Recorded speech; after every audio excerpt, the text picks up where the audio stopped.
really important part of my life. Some say the sheep is God's gift to mankind because it provides us with three main things. Now, this is a bit of a two-way show, so perhaps some of you younger ones will be able to tell me, what are the three things that we get from the sheep? Now, it's not hard work, foot rot, loss of income, or even someone shouted out the other day, companionship. That wasn't Yorkshire. What do we get from the sheep, kids? Jumpers made out of wool, that's right. Jumpers, wool makes carpets, duvets, keeps us warm in the winter and cool in the summer, because wool is an insulation material. Okay, so it can keep us cool as well. So we've got wool. What else do we get? Yeah. Milk, that's right, yeah, we get milk from sheep. Do you know there are actually more sheep milked in the world than there are cows? Where most of our milk in this country comes from the cow, but across the world, a lot of sheep are milked as well, okay? And milk gives you all sorts of things in sheep's milk, okay? Connor, What? Are you trying to upset my sheep before they come on? Lamb chops, okay? Yeah, but we got lamb chops on meat, and that's why most of the sheep are in this country for their meat. If we didn't eat them, they wouldn't be here. So we got meat, we got wool, and we got milk. So the old sheep is a pretty useful animal, providing us with something to eat, something to drink, and something to clothe ourselves with. Right, now today we're going to meet 9 different breeds of sheep. These guys are quite different from most sheep you see running around the fields. These guys are semi-theatrical. They like a bit of a clap, a bit of a cheer when they come on. Each one is going to come on to its own little bit of a theme tune. It's going to read its name and stand on its own little podium. Don't sound too excited, okay? And then after you've all met all 9 breeds of sheep, we're going to have a little bit of a shearing demonstration, okay? Then we're going to have our famous dancing sheep. Yeah, right, okay. Right now, first sheep, you get the idea. Right now, first sheep comes from Norfolk, as does the sheep show. We'll come all the way from Norfolk for you. Some say that Nelson was the great hero of Norfolk. Kids, if you don't know who Nelson was, his great thing was that he beat up the French. You're not allowed to do that, okay? We're on the EC, we mustn't forget about our neighbours. But I don't think Nelson was the great hero of Norfolk. I think that Nobby the Norfolk Horn was a great hero. I say that because the sheep you're going to meet in a minute has been around for 500 years. 500 years ago, wool was worth a fortune. It built all the big churches we see there in East Anglia, over 950 churches. It was the oil of what is today, okay? So he had a massive influence on the look of the countryside. So I think Nobby is a great hero of Norfolk, so he deserves our first little tune. So let's have a big clap for our first sheep. This is Nobby the Norfolk Horn.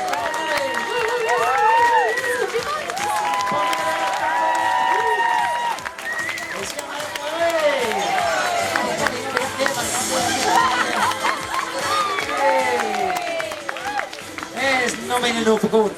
Now on Nobby here, now we're very lucky that he's there today, because in fact this sheep is a rare breed.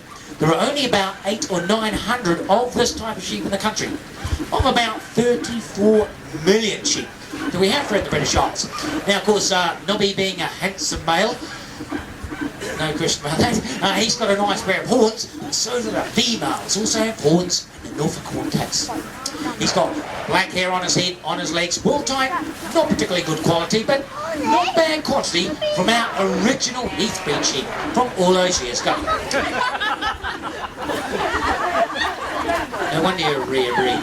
Right now, our next sheep is a lovely little sheep. She doesn't stand very high, but she's a solid little thing. She's got a foot in every quarter, and she's from the South Downs.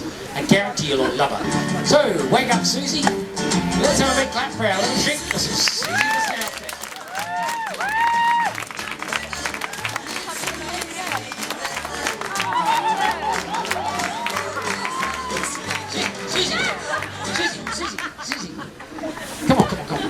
Chop. Right. Yeah, she does pretty well to get up here. She's a bit short the wheelbase is this one. Right now, little Susie, unfortunately, I'm going to say this a little bit quietly. Just don't want to upset poor little Susie. But her main role as a sheep breed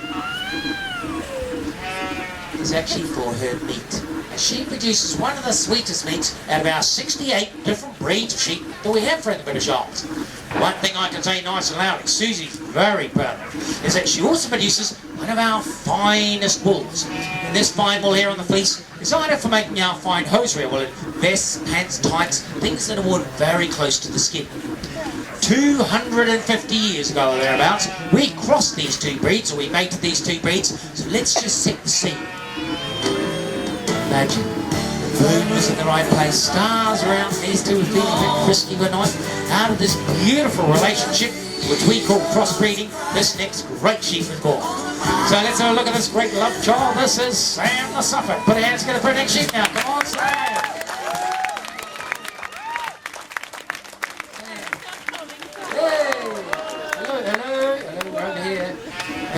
That's right, Sam, good boy. Sam's new to the, we've got 4 new members of the sheep show. First show they've done, as you can see, you can't read. That's right. You're up there, mate. Yeah. I know what they say about Suffolk. Right, now, old Sam here, of course, he gets his black head from the origin of the Norfolk Horn. Now, a nice long sheep. This is a meat-producing sheep. We want a nice big long sheep. He produces a big carcass. We get a big lamb chop. Now he's got the black hair on his head and on his legs. His main role is what we call a terminal sire. Now if you don't know what a terminal sire is, basically, well, Sam has about 150 wives, kids. He goes out there and he,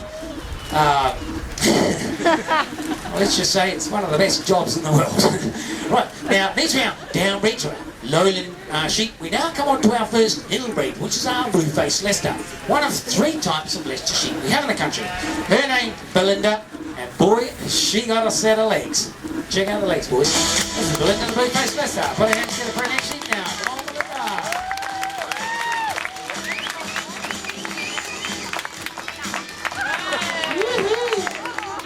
She's got legs, she knows how to use them. So, let's have a look at those legs, shall we, girls? She's got legs up to her armpits. Right, now the blue-faced Leicester, a very prolific breed, which means they produce a lot of lambs. Now they produce about 3 or 4 lambs a year. Very good for a sheep. Most sheep only produce about 1 or 2, but this breed, 3 to 4. They also produce quite a lustrous fleece. Now, luster in the wool is brightness or shine in the wool. That's very important when it comes to dyeing. We want these colours to really shine out, so that's where our luster comes in. Right, now this breed is crossed or mated with our next sheep breed, which comes all the way from Scotland. Have we got anyone from Scotland here today? Yes? Right, good. Do you know the gay warden's madam? Yeah, you know? Yeah, okay. Apparently he's a very friendly chap. Right, so let's have a big clap for him. Dougal, a Scottish blackface. Hey!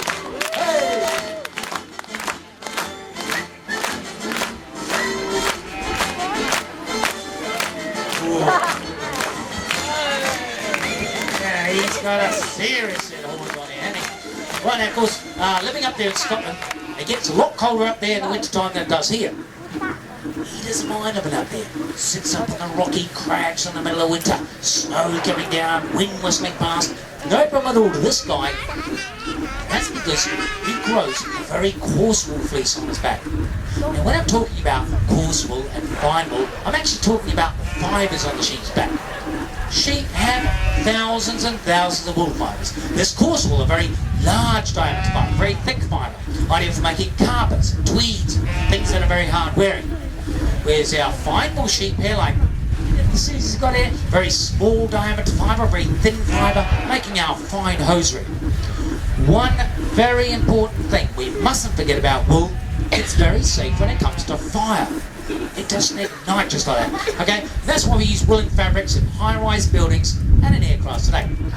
Right, as I said, we cross the blackface with the blue-faced Leicester. We make these 2 breeds to produce our most common sheep breed in Britain today, which is our mule. So let's have a look at this pretty woman. This is our mule.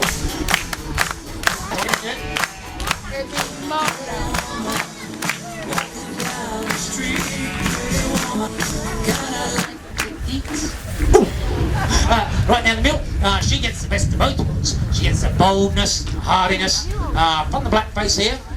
She also gets a very good breeding efficiency from the blue-faced Leicester here. The cross, or the mating, producing this sheep, giving us about 1 or 2 lambs a year. But she milks these lambs, or she feeds these lambs with the milk really well. That's very important. We want these lambs to go nice and fast off to market where we can sell them and get some money for them. She grows a good round fleece type, about 3-4 kilograms in weight, a good round sheep. That's why this sheep breed is the most common sheep breed in Britain today. Right, kids, You're going to love our next sheep. He is our Rasta, or our hippie of the sheep world. So we're going to put on a bit of Bob Marley. But this is Lenny the Lincoln Longer. Let's have a big clap for our Rastafarian sheep. Come on, Lenny. He's a casual sort of bloke. Lenny, they love you out there. God knows why. Actually, it sort of reminds me a bit of Bob Marley, don't you think? Quite similar, really, because everybody's like for us. You didn't get that, did you, kids? Right now, the old Lincoln Longer, he grows wool right from the tip of his nose, right to the tip of his toes. 16 to 17 pounds, or 7 to 8 kilograms of long, lustrous wool. Now, how do you like that for a hairdo? That's a pretty amazing looking hairdo. Now, these fantastic looking dreadlocks, okay, these are actually what we call wool staples. Now, this is a wool staple about 8-9 inches long. The record for a Lincoln wool staple, 32 inches. So he grows a massive fleece. Widely travelled as a Lincoln. Been out in New Zealand, where I'm originally from. South America. That other country, they love themselves a lot. Australia, yeah. Prosperous breeds down there to increase wool weight, so he's a very important sheep in our wool-producing countries. Unfortunately, today in Britain, the Lincoln's class is a rare breed. Well, our next breed doesn't come from Britain. He actually originates from a little island off the coast of Holland called Texel. When we say Texel, this guy's blue. He's bad. He's the Mike Tyson of the sheep world. So let's have a big clap for our next sheep now. Yeah, this guy is built like a brick sheep. He's actually got something that none of these other sheep have got. That's got you thinking, hasn't it? He's actually got a double muscle on his back end here. We don't like double muscles on our back ends, but for sheep production, that is good news, because this is the expensive part of the sheep, okay? From here on back, this is where the best cuts in meat are, and he's providing us with a little bit of extra on there. Also produce nice bulky wool. Now remember, 75% of British wool goes to the carpet production, so we want a nice bulky wool to give a nice spring in our carpets. A very successful sheep in this country, and now seen widely throughout the world today. You right there, Susie? Just gonna have a little sleep now, are you? Right. Okay. Now, this is just a small representation of over 68 different breeds of sheep that we have here in this country. There are a few special ones, and I think our last one is one of those. Let's have a big clap for our last sheep business. There it is.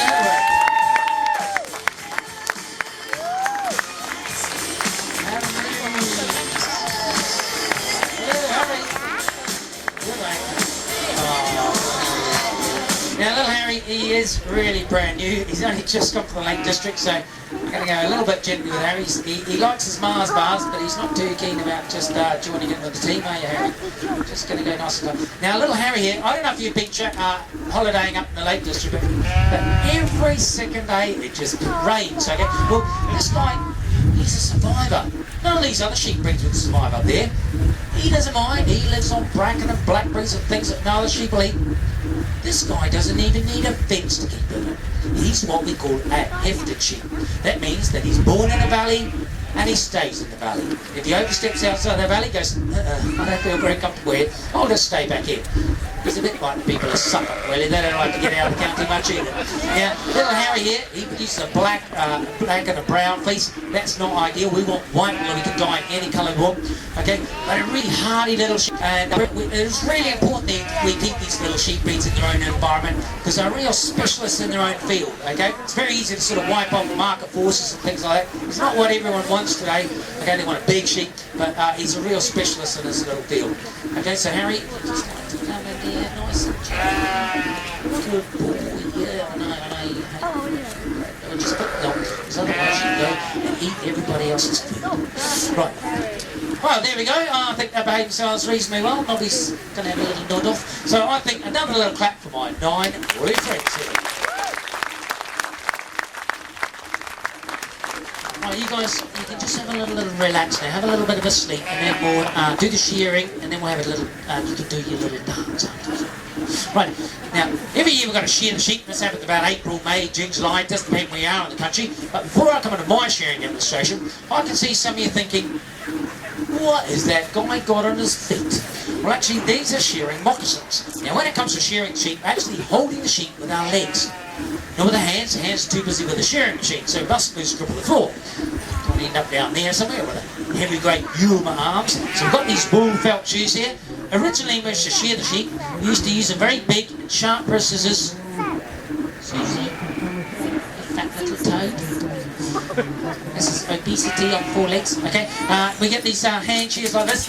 Very hard work using muscles in there, never really used before. When you've got 34 million sheep sheared, about 3.5 months, you really got to go for it. And these really weren't fast enough. Today, most of the shearers have electric machine up here, got flexible dry shaft. On the bottom of that is this little handpiece.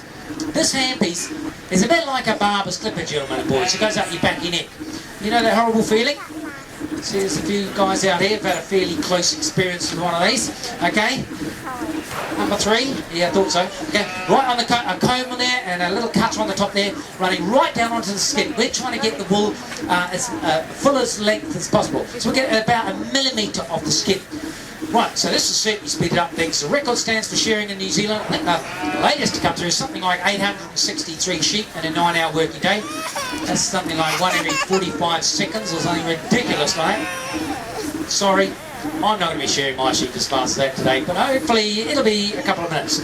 So we're just going to plug our machine in here, give it a little bit of a test run, and of course we need a volunteer.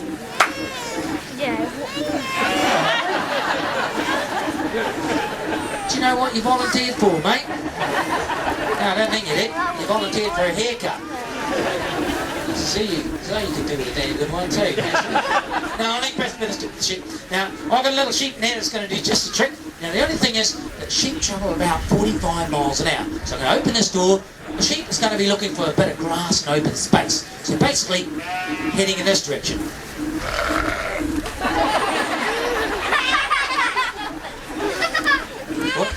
Yeah, most of the time I catch it. Right, okay. Just going to brace myself here. You right there, madam? Okay. Do you know anything about sheep? You do? Good. Right, okay. Just take it in your arms and cover it to death. Right, okay, here. I just like to warm up my hands because I hate it when hairdressers put cold hands down the back of your neck. I hate that. Right. Okay, you ready, kids? I count this down. We're not ready for you yet. 5, 4, 3, 2, 1. Go, go, go, go, go, go, go. Oh, hesitation, hesitation. All right, okay, here's a nice quiet one here. Yep, pretty keen to get on with it. The first thing you've got to do, okay, put on the handbrake. Okay, now so, like to sit. Sit. Don't send this picture to the sun, will you, mate? Okay, if you like to sit. No, she's not going to sit. So what we're going to do is we've got to turn the sheep over. Now what we don't want to be doing is lifting every sheep, because that's a lot of weight on our backs. When we're shearing 200 or 300 these a day, okay, we'll be lifting every sheep. So we've got a little bit of a manoeuvre. We just turn the head backwards, roll her over, and get us sitting nice and comfortable. Now we're not going to the barber. I like to make myself comfortable. We'll same with the sheep. So we sit them not on their tailbones, that does hurt. We lie them slightly on their side, leaning back and against us here. She's pretty comfortable. Totally relaxed. This is not a pet one. I want to just keep gluing the wool back on every show. And I've got a big Velcro system there. Okay, so you ready, little girl? This sheep never been shorn before. Okay, I'm Richard. I'm your hairdresser. Sure, that's with the microphone so you can hear you. Okay, Barbara. Right, so there we go. Now, this is not going to hurt sheep. What we're doing is just running the hand over the head.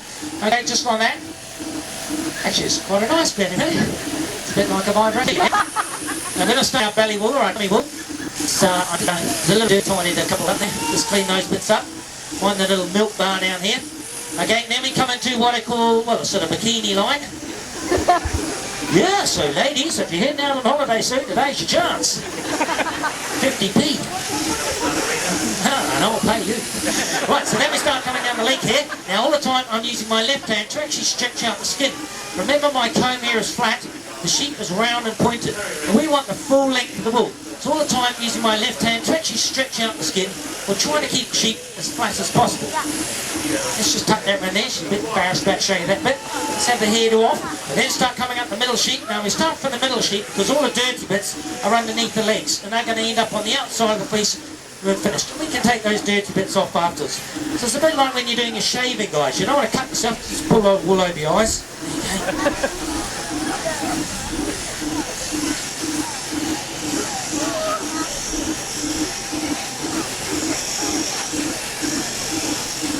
On that bit tricky that bit.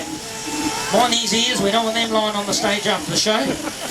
And you notice that every sheep has, this one's double tagged, where in fact all sheep now are electronically tagged. Yeah, we can run them over the scanner just like you do in the supermarket. You run your shopping over the scanner. The same with the sheep now.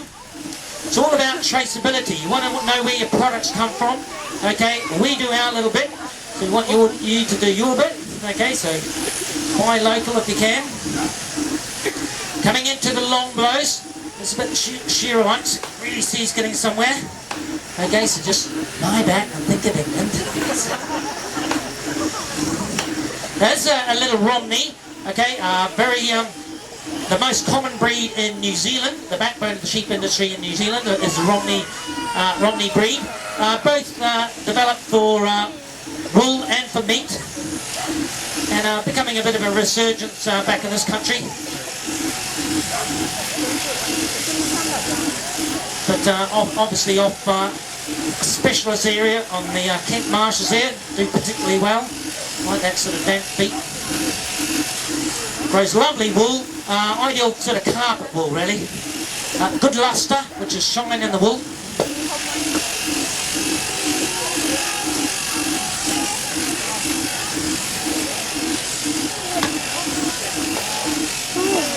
Just got to get your hairy armpits because I don't want to go away looking too European.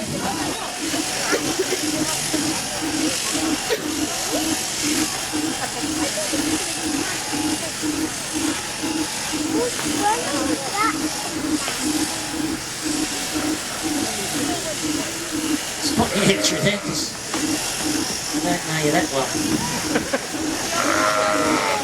You're right, mate. Yeah, okay, Terry. Alright, we're on the last little bit now.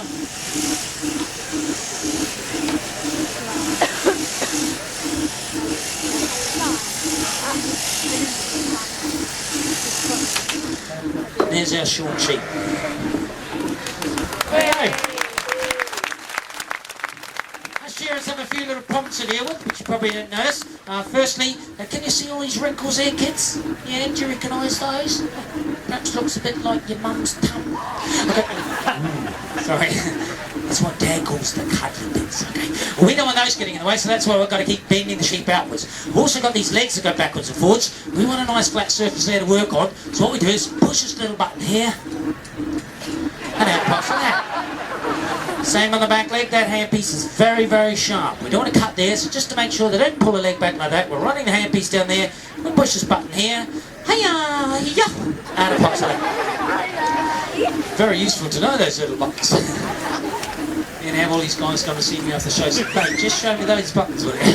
But if you think, poor little thing, it's going to be freezing cold tonight, don't worry. The next 24 hours, this skin is actually going to thicken threefold, or 3 times. That's going to keep the cold out. Lanolin is going to keep, that's the grease in the wool, it's going to come up, and that's going to keep the moisture out. There's no problem at all in the sheep be cold. Of course, if we get a lot of rain, we'll talk inside tonight. Right, so we're just going to pop you around here.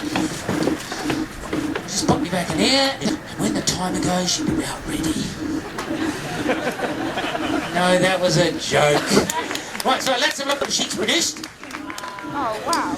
Wow, yeah, it's amazing what comes off a little sheep. Stay there, imagine I'm a sheep man, okay? And got to fold the 2 sides. Now, of course, when we're shearing, we want to get onto the next sheep because we get paid per sheep. We've always got someone to clear the wool away, okay? In New Zealand, Australia, we call those people a rousey. Over here, they're called an agricultural wool technician. Right, so we're going to roll it up. Right, now remember, wool has this other wonderful quality. It's very springy, keeps bouncing back. That's very useful when it comes to carpet making, because that spring will remain in your carpets for years and years. So folks, remember that when you're going to buy a carpet. Gather up, then goes in the wool sack, sent to our sorting houses. We sort through every fleece in the country, 34 million. Have a look at the colour. What colour do we want the wool to be? White. Well done. Okay, so we can dye any colour we want. We have a look at the length. Very good length. There's the lamb's tip. Right on the top there, the lamb was born with that little tip there. Good length. Strength. It's got to go through lots of processes to clean it. Nice and strong. It gives us a price. Well, the price is doubled in the last 6 months. The bad news is that it was really, really low. And so this fleece here is probably worth about, £1.50. Out of that money, I've got to get paid. And I get paid over £1 for shearing the sheep. So there's very little money. Never mind, the old farmers, they keep struggling on. You're a sympathetic lot out there, aren't you? Right, never mind. Taken to Bradford, sold in the world market. Whoever buys it gets a scouter wash. Now, kids, look, on the underside, nice and clean, but on the top side, there's all this dirt. We don't want that dirt in our jumpers, so that's got to be washed out. It goes on a huge washing machine or a scourer. Washes all the dirt out of it. It also takes out another wonderful product called lanolin. Lanolin. Nobby. Lanolin. Dancing. No, nothing there. Okay, right, it's called lanolin, okay? And that's extracted out. Now we comb or card wool, basically separating the fibres like that. Okay, then we can think about spinning it. Oh no! That's just clearing up, Sharon. Right, okay, so we're just going to hold it out like that. The accident next? Yep, right, okay. So away we go. Round we go. Now what happens to keep wool together? Wool's got microscopic hooks on it. So as it goes round, it all comes together nicely. Now with knitting needles, knitting machines, we can knit jumpers, socks, scarves, things like that. It doesn't go to that side of things. We have lots of lines of these and we weave wool in between. That makes our suits, trousers, upholstery and our carpets. Okay, so that's our little wool story. But I know what you've all been waiting for is to see these sheep dance.